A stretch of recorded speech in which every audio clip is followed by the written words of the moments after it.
alamin arrahmanir rahim maliki yaumiddin iyyaka na'budu wa iyyaka nasta'in ihdinas siratal mustaqim siratal ladzina an'amta 'alaihim ghairil maghdubi 'alaihim waladdallin amin.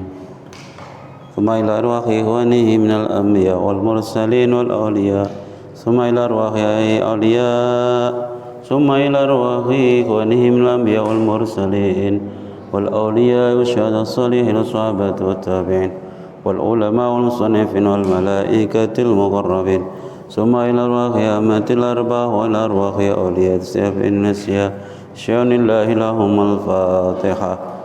A'udzu billahi minasy syaithanir rajim. Bismillahirrahmanirrahim. Alhamdulillahi rabbil alamin. Ar-Rahmanir Rahim. Maliki yaumiddin. Iyyaka na'budu wa iyyaka nasta'in. Ihdinas siratal mustaqim. Siratal ladzina an'amta 'alaihim ghairil maghdubi 'alaihim waladdallin. Amin. Mu'minin wal mu'minat wal muslimin wal muslimat min masyariqil ardi ila magharibiha barriha bahriha khususan aba'ana wa ummahatina wa jaddatina wa jaddatina wa khususan arwahi abi Ali Husain Amri wa ila ruhi Muhammad Zulkifli Tanjung bin Haji Muhammad Effendi Tanjung. Ghafarallahu dzunubahuma wa nafa'ana Allah bi ulumi syanillahi lahumul Fatihah. A'udzu billahi minasy syaithanir rajim. Bismillahirrahmanirrahim. Alhamdulillahi rabbil alamin. Ar-Rahmanir Rahim. Maliki yaumiddin. Iyyaka na'budu wa iyyaka nasta'in. Ihdinas siratal mustaqim. Siratal ladzina an'amta 'alaihim ghairil maghdubi 'alaihim waladdallin. Amin.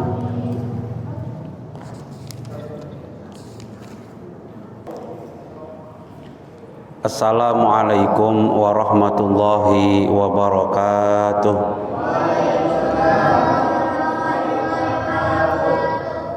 Alhamdulillah nahmaduhu wa nasta'inuhu wa nastaghfiruh wa na'udzu billahi min syururi anfusina wa min sayyiati a'malina.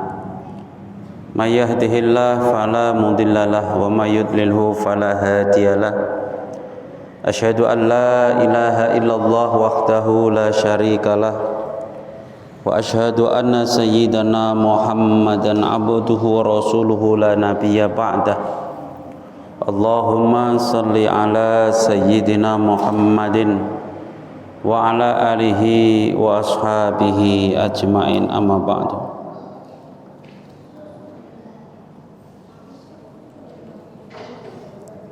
Jamaah yang mulia, marilah bersyukur kepada Allah Subhanahu wa taala atas limpahan nikmat dan karunia-Nya sehingga pada malam hari ini kita masih bisa melaksanakan sholat isya berjamaah dalam keadaan sehat wal afiat.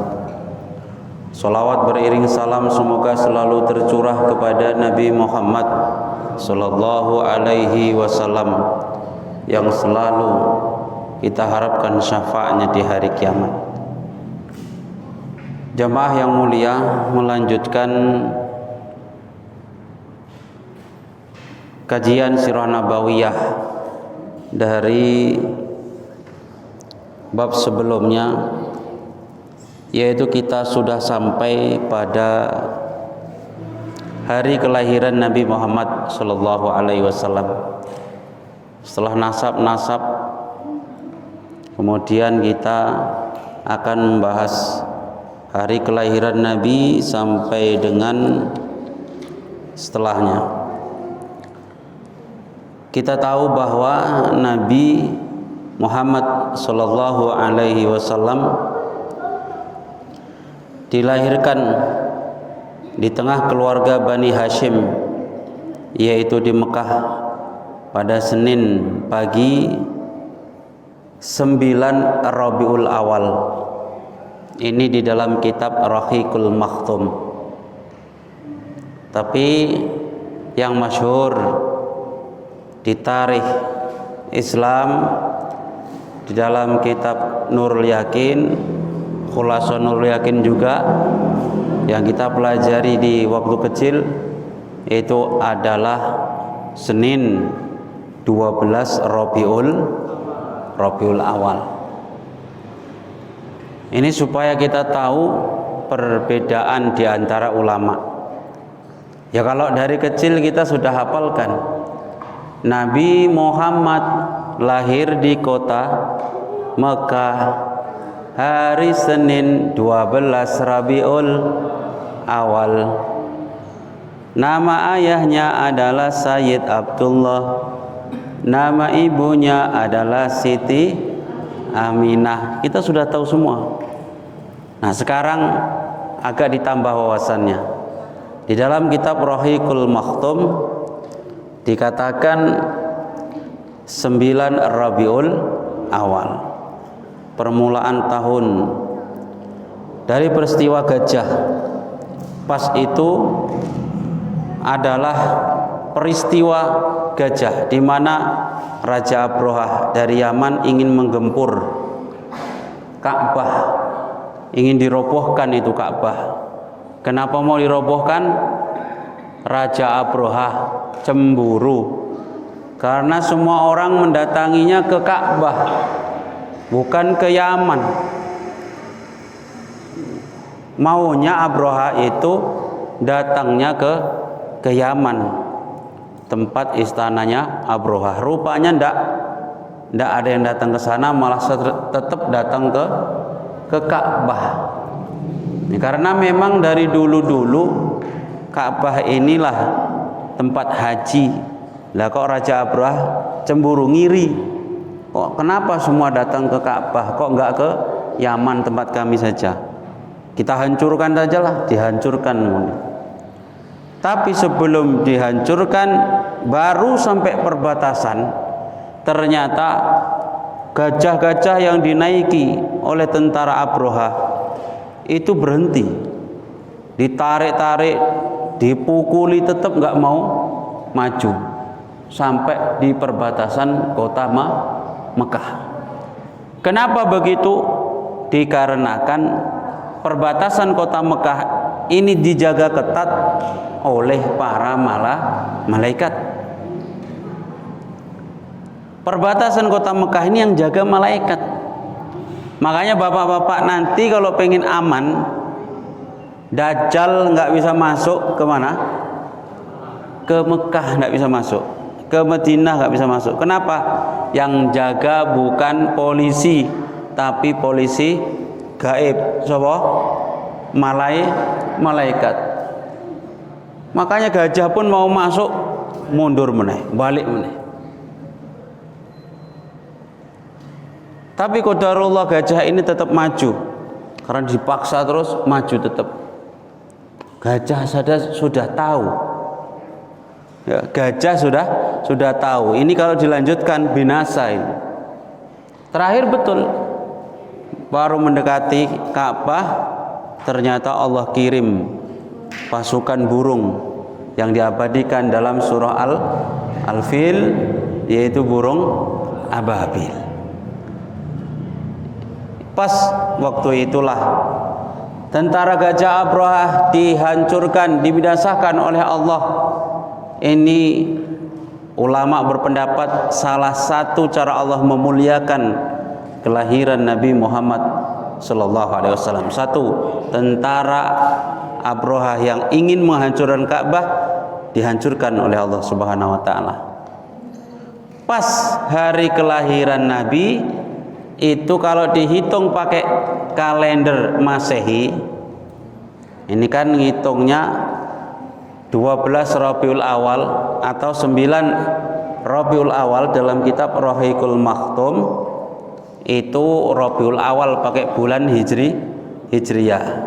Muharram, Safar, Rabiul Awal. Bulan ketiga dalam bulan Islam kita. Adik-adik ini harus tahu bulan Islam yang 12. Satu bulan Muharram. 2 bulan Safar. Rabiul Awal, bulan ketiga dari bulan Hijriah, tahun Hijriah. Ini harus tahu, jangan cuman hafalnya Januari, Februari, Maret, tapi harus hafal apa? Bulan kita sendiri, yaitu bulan Islam. Di bulan ketiga, yaitu Rabiul Awal, Nabi Muhammad lahir. Kalau dihitung di bulan tahun Masehi, itu bertepatan tahun 571 Masehi. 571 Masehi. Ustadz, kenapa kok tahun Hijriah belum ada? Tahun berapa Nabi lahir? Tahun berapa Hijriah? Loh, ora ono sing iso jawab kan? Tahun Masehi 571 Masehi Nabi lahir. Tahun Hijriahnya berapa? Ya durung ono to, Sat. Tahun Hijriah itu yang mengesahkan adalah Umar bin Khattab. Nabi wafat digantikan Abu Bakar As-Siddiq. Abu Bakar As-Siddiq wafat digantikan Umar bin Khattab. Masa Umar bin Khattab inilah baru disahkan tahun Hijriah sebagai tahun Islam. Makanya gak ono tahun berapa Hijriah, ya durung dibuat tahun ini. Lah tahun Hijriah itu bikinnya waktu Nabi hijrah, diawali mulai penghitungannya hijrahnya Nabi Muhammad Shallallahu Alaihi Wasallam 10 tahun sebelum Nabi wafat. Dan Nabi lahir tahun 40 tahun 50 tahun 53 tahun belum dibuat, berarti 53 tahun sebelum Hijriah Nabi lahir. Makanya tidak ada sini. Sudah, tahun Masehinya 571 tahun Hijriahnya belum ada. Kemudian termasuk keistimewaan dan termasuk Allah memuliakan kelahiran Nabi adalah runtuhnya 14 balkon istana Kisra. Runtuh semua itu pas lahirnya Nabi Muhammad. Api keabadian yang disembah oleh orang-orang Persia yang ratusan tahun tak pernah padam, waktu Nabi lahir padam. Berhala-berhala di sekeliling Ka'bah runtuh. Itu pas waktu lahirnya Nabi Muhammad Sallallahu Alaihi Wasallam. Ini termasuk irhas juga. Apa itu irhas? Nanti dijelaskan.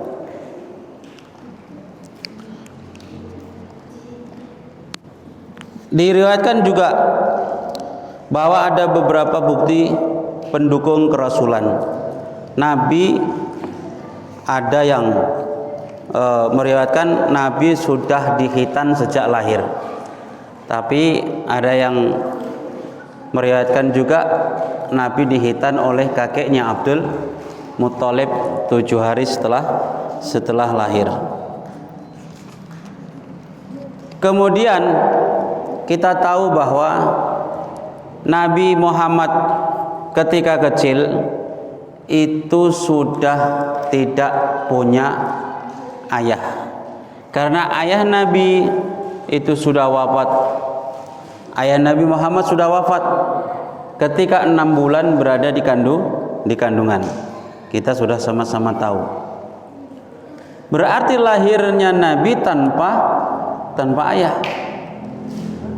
Kemudian setelah Nabi lahir, yang menyusui setelah ibunya adalah Suwaibah al-Aslamiyah. Begitu lahir itu disusukan, itu adat orang Arab begitu. Orang dulu, orang Jawa pun begitu. Waktu kecil, saya masih kecil, itu masih sering orang disusukan, itu masih sering. Kenapa begitu? Dicari ibu susunya itu yang badannya kuat, supaya fisiknya pun ikut kuat. Itu cara orang Arab begitu. Supaya mendapatkan air susu dari ibu yang fisiknya kuat. Makanya biasa dulu itu ibu persusuan itu banyak, saudara persusuan pun banyak. Kalau saudara persusuan itu sama seperti saudara kandung, artinya tidak boleh nanti dinikahkan, ya. Sama kayak anaknya nanti hukumnya, nanti disentuh pun tidak batal, sudah jadi anak persusuan. Ustadz, kalau yang nyusu sudah besar gimana? Ada pendapat yang lucu. Ini pendapat yang bukan pendapat mazhab kita. Orang kalau sudah besar pun kalau nyusu bisa jadi mahram.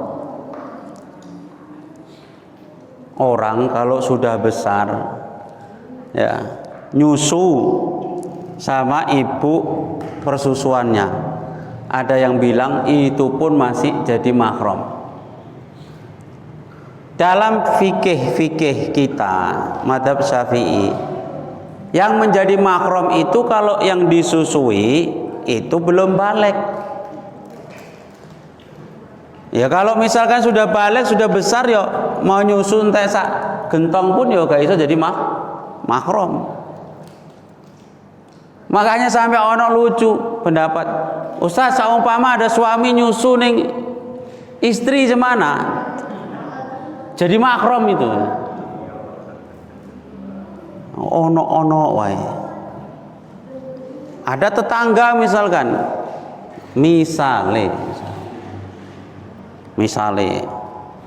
ditampunglah ini karena rencana memang untuk anaknya yang masih bayi, ditampung nih gelas Arab jika pindahke ke dodot, engkau dikasihkan anaknya. Rupanya datang tamu, ditaruh di meja itu susu, haus langsung diminum.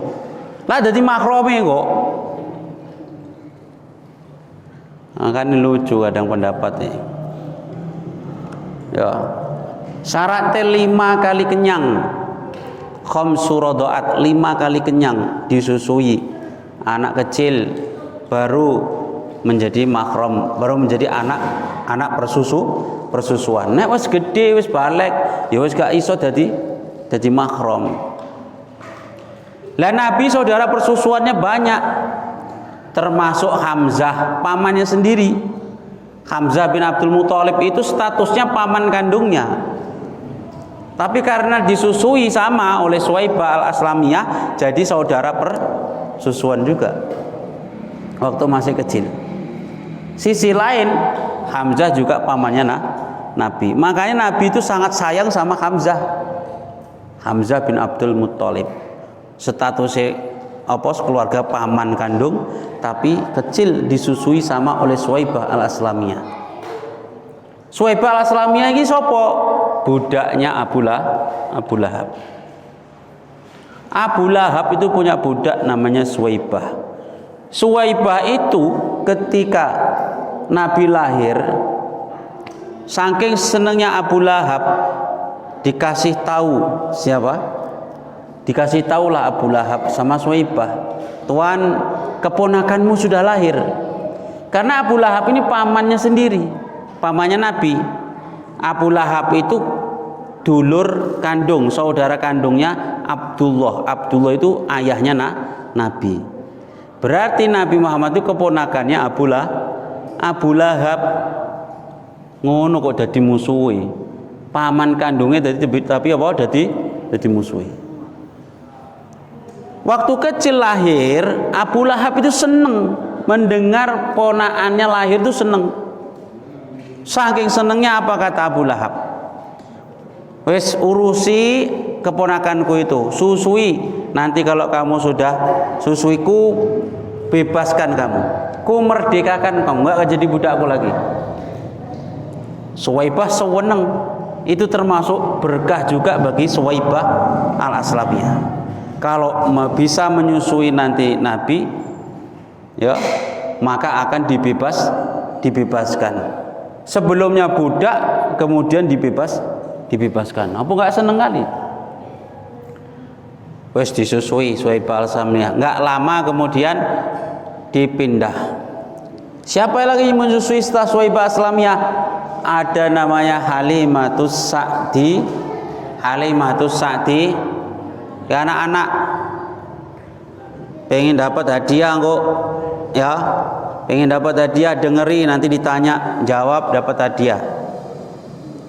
Ini penting sejarah Nabi, biar kalian ngertinya nggak pemain bola tok. Ronaldo kalian tahu, nomor punggungnya kalian hafal, Messi pun kalian hafal, sementara Nabi kalian tak tahu. Ronaldo nomor punggungnya berapa? Nah, kan tahu kok. Messi berapa? Nah, kau tahu juga. Nanti ditanya Nabi anaknya berapa semua, kau diem kan? Makanya dengerin ya. Yang pertama yang menyusui Nabi Muhammad waktu kecil setelah ibunya, namanya adalah Suwaibah al-Aslamiyah, yaitu budaknya Abu Lahab. Yang kedua adalah Halimatus Sa'diyah. Loh, Nabi disusui wong akeh, iya masih kecil. Ceritanya Halimatus Sa'diyah ini, beliau ini tinggal di Bani Sa'ad, beberapa kilo dari Mekah. Lah kebiasaan orang dahulu itu memang sengaja mencari anak kecil untuk disusui. Bagi orang yang punya anak kecil, di Bani Sa'ad ini terkenal orang yang menyewakan susunya. Jangan salah paham ya. Menyewakan susunya itu maksudnya ngemii. Ngemii bahasanya apa ya? Netei anak kecil, tapi dibayar. Lah anaknya dia dibawa pulang. Anak kecil dirawat, dibawa pulang. Misalkan orang sini yang netei anak kecil, nyusui anak kecilnya di Telaga Sari misalnya, nanti dibawa ke sana anaknya. Nabi Muhammad pun kecil dibawa sama Halimatus Sa'diyah di kampungnya. Oh, ceritanya ini panjang. Jadi ceritanya Halimatus Sa'diyah ini melakukan perjalanan dari tempatnya Bani Sa'ad, ya, kabilah Bani Sa'ad, ke Mekah itu hanya untuk mencari anak yang mau disusui. Lah posisi Halimatus Sa'diyah juga punya anak kecil, makanya pas susune kan loro. Jadi ini siji kena nggo nyusui anake, siji kena nggo nyusui anak susuane nanti. Iku rombongan dari kabilah Bani Sa'ad itu memang mencari anak yang mau disusui. Pergi ke kota Mekah semua, rombongan orang itu dari kampung Bani Sa'ad. Rombongan naik keledai, ana sing naik onta, pokoknya nyari di kota Mekah. Semua sudah dapat kawan-kawannya Halimatus Sa'diyah. Inilah cerita nih. Halimatus Sa'diyah itu nggak dapat sendiri. Kawan-kawannya yang satu kampung berangkat sama tadi sudah dapat anak kecil semua untuk disusui. Lah Halimatus Sa'diyah ini nggak dapat. Pernah dia sebelum keliling-keliling itu nawar bayi, yaitu Nabi Muhammad ini. Ditanya, iki bapake sono, gak ono bapake wis. Berarti anak yatim. Mikir deh, anak yatim sopo sing arep ngekei nafkah esuk. Kita kan ini musyawarah. Jadi Halimatus Sa'diyah lakinya namanya Haris. Bang, cemana ini? Anak yatim ini, gak ada bapak. Gak ada bapak, aku mau lah anak yatim. Kok sopo sih ngasih upah kita? Kita kesini kan mau cari anak yang bisa disusui, tapi yang bisa ngupahi kita. Kalau dia yatim nanti nggak punya bapak, siapa yang ngasih nafkahnya? Udah cari lagi keliling. Wes cari keliling nggak dapat juga. Akhirnya Halimatus Sa'diyah nyerah. Orang kawan-kawan sudah dapat semua, udah mau pulang. Dia nggak dapat, bilang sama lakinya, "Bang, cemana nih, nggak dapat kita. Udahlah, balik aja lah, tadi bayi yang kecil tadi, yang yatim tadi." Tapi yatim itu nanti nggak ada yang ngasih, cemana? Udahlah bang, malu aku bang. Kawan-kawan udah dapat semua. Nanti pulang nggak dapat anak yang mau disusui kan malu. Apa kata orang nanti, nganggur kita dari jauh dari sana ke sini nggak dapat. Akhirnya lakinya nyerah. Haris, ya wes lah, ayo. Mungkin aja itulah yang diberkahi. Betul Pak, dibawa ini Nabi yang masih kecil itu, dinaikkan di keledai. Jadi Halimah itu berangkatnya naik keledai. Keledai itu tahulah. Keledai itu di bawah kuda, di atas di atas kambingnya. Agak pendek. Iku lemot jalannya. Waktu pergi ke Mekah itu jalannya lemot. Tiba bawa Nabi Muhammad pulangnya, itu keledainya jadi kuat kali. Sampai kawan-kawannya dibalap. Oh, cepat kali lah Halimah ini katanya. Dibalap itu kawan-kawannya. Waihak, celaka kalian ini. Kok cepat kali kalian jalannya? Itu keledai yang hari itu kan? Iya. Kok bisa katanya? Semua heran. Nggak tahu ini kenapa bisa kayak gini. Entah nampak hantu, entah cuma nggak tahu. Intinya heran semua. Tapi dia tahu ini mungkin karena aku bawa bayi ini. Sudahlah sebelum sampai itu rumah itu. Anehnya lagi, itu Halimah pergi ke Mekah kan bawa bayinya. Orang dia pun masih menyusui. Ya nggak bisa menyusui anak bayi kalau dia pun belum punya anak bayi sendiri kan. Ya, dia pun punya anak bayi sendiri. Pulang bawa 2 bayi, satu Nabi Muhammad, satu bayinya sendiri. Lah itu digendong nggak ada repot-repotnya. Biasanya kalau malam bayinya Halimah ini nangis gak iso turu. Mergo susune gak keluar air susune. Tapi ketika Nabi Muhammad digendong sama Halimah Sa'diyah, dua-dua teteke lancar. Anaknya kenyang, Nabi Muhammad pun kenyang. Ini salah satu irhas. Irhas itu apa? Engkau tak jelas ke? Biar ini penasaran. Sampailah di rumah, di kabilah Bani Sa'ad, tempat siapa? Halimah Sa'diyah. Biasane onta-onta dan kambing-kambing Halimah Sa'diyah itu gak pernah kenyang. Kalau dingon dilepaskan di padang rumput sebelum bawa Nabi Muhammad ke situ, gak pernah kenyang. Begitu Halimah Sa'diyah bawa Nabi di rumahnya, kambing-kambingnya itu setiap pulang dari padang rumput belenduk wetenge kabeh kenyang semua.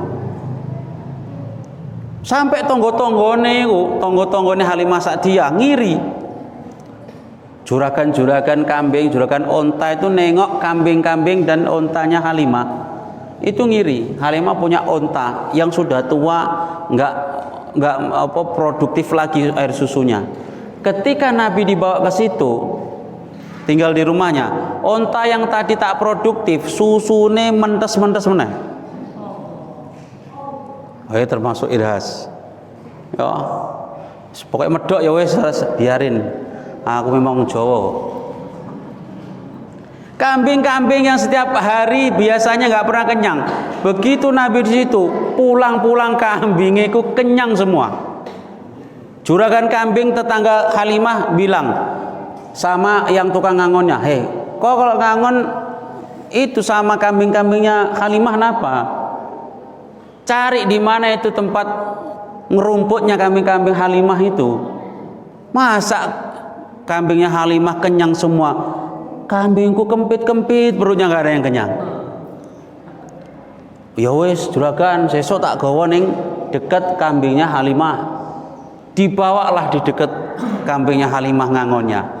Pulang sama saja, kambingnya Halimah kenyang-kenyang, kambingnya orang tadi masih kempet-kempet.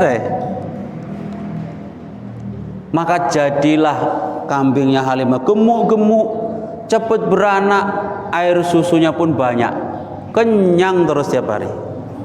Ya, ini termasuk keistimewaannya Nabi waktu masih kecil. Orang-orang heran, nggak lama baru berapa tahun di situ Nabi sudah banyak itu kambingnya Halimah. Mana gak terima siji, loro telu. Yo, wis ngono subur. Biasane itu kambing kadang ada jedanya, kadang apa majer gak iso mana. Iki semua beranak sing betina-betina. Iki berkahnya Nabi Muhammad sallallahu alaihi wasallam.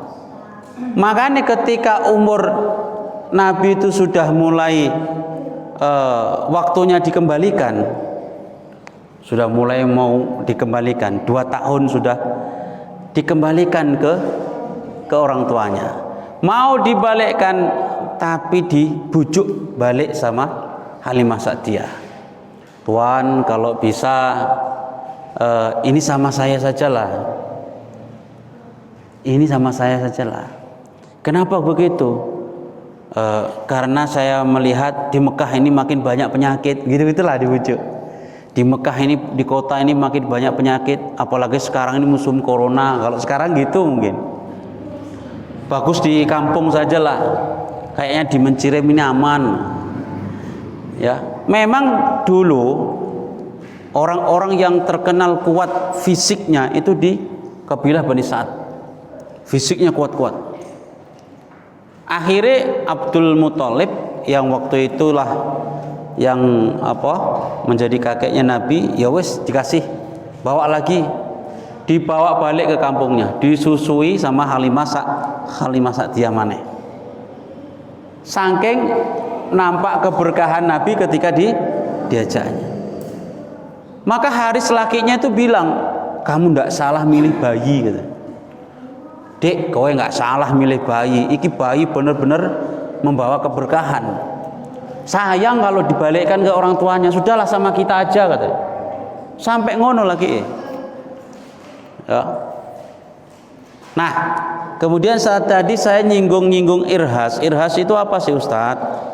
Maka kita jelaskan. Ini sejarah Islam, tapi tetap karena berhubungan dengan Nabi, kenabian, jadi kemanapun harus kita singgung ilmu tauhid. Tadi yang saya singgung adalah irhas. Irhas itu adalah perlindungan Allah untuk calon Nabi. Jadi sesuatu yang di luar kekuatan manusia, bahasa kerennya itu khariqun lil adah, sesuatu yang di luar kemampuan manusia. Itu ada 5. Ono piro? Ono 5. Siji dihafalke Pak ya.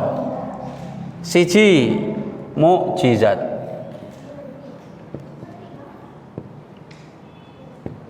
Loro irhas. Paham bahasa Jawa kan? Iki wong Jawa kabeh ya? Apa ana wong Inggris niki? Enggak ono. Wong karo ono. Kalau orang karo 2 apa? 2 apa 2? Loro.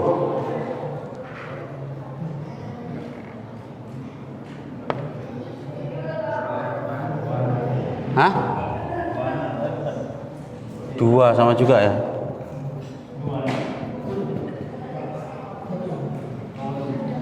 Tolu 4. Hah? 4. Karomah mauna